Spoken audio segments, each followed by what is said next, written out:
તો દરરોજ સાંજે વડના ઝાડ નીચે દેશી ઘીનો દીવો પ્રગટાવાય અને ભગવાન વિષ્ણુનું ધ્યાન ધરવું જોઈએ.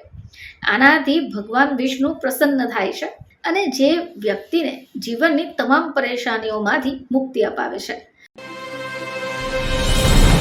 નમસ્કાર દર્શક મિત્રો, ખબર છે .com પરથી હું દ્રશ્ય નાયક આપ સૌનું સ્વાગત કરું છું. દર્શક મિત્રો, ઘણા બધા વૃક્ષો, ઘણા બધા ફૂલ છોડ એવા છે કે જેમને ભગવાનનું સ્વરૂપ માનવામાં આવે છે. હવે આવામાં જો તમને તેની જાણ હોય તો ઘણા બધા પ્રશ્નો સરળ બની શકે એમ છે. આપણે વાત કરીશું આજે આવા જ એક વૃક્ષ વિશે.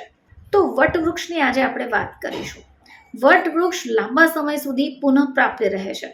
હવે આ જે વૃક્ષ છે તેને અક્ષય વટ પણ કહેવાય છે. વડનું વૃક્ષ ઘણીવાર મંદિરોના પટાંગણોમાં વાવવામાં આવે છે. હવે આવું શા માટે? કારણ કે એની અંદર દેવી દેવતાઓનો વાસ માનવામાં આવે છે. તો દરરોજ સાંજે વડના ઝાડ નીચે દેશી ઘીનો દીવો પ્રગટાવાય અને ભગવાન વિષ્ણુનું ધ્યાન ધરવું જોઈએ.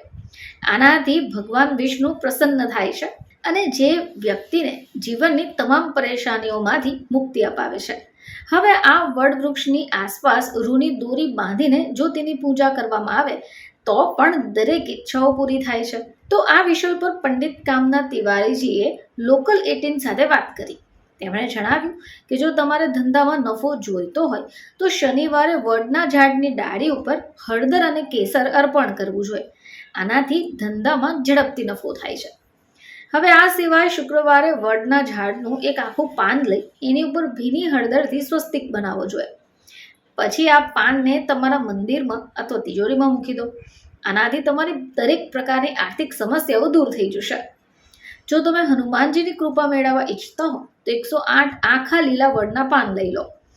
આ પાંદડા ઉપર લાલ શાહીથી 11 વાર ભગવાન રામનું નામ લખી દો અને પછી આ બધા જ પાંદડા હનુમાનજીને ચઢાવી દો. આનાથી હનુમાનજીની કૃપા તમને પ્રાપ્ત થશે અને મનોકામનાઓ પણ પૂર્ણ થશે. તો મિત્રો, આ એવું વૃક્ષ છે જેની અંદર ત્રિદેવનો વાસ માનવામાં આવે છે. તો આની શક્તિથી બધી જ સમસ્યાઓમાંથી છુટકારો મેળવી શકાય છે. તો મિત્રો, આ વડ એક એવું વૃક્ષ છે જો તેની પૂજા કરાય તો આપણને ઘણા બધા લાભો પ્રાપ્ત થશે.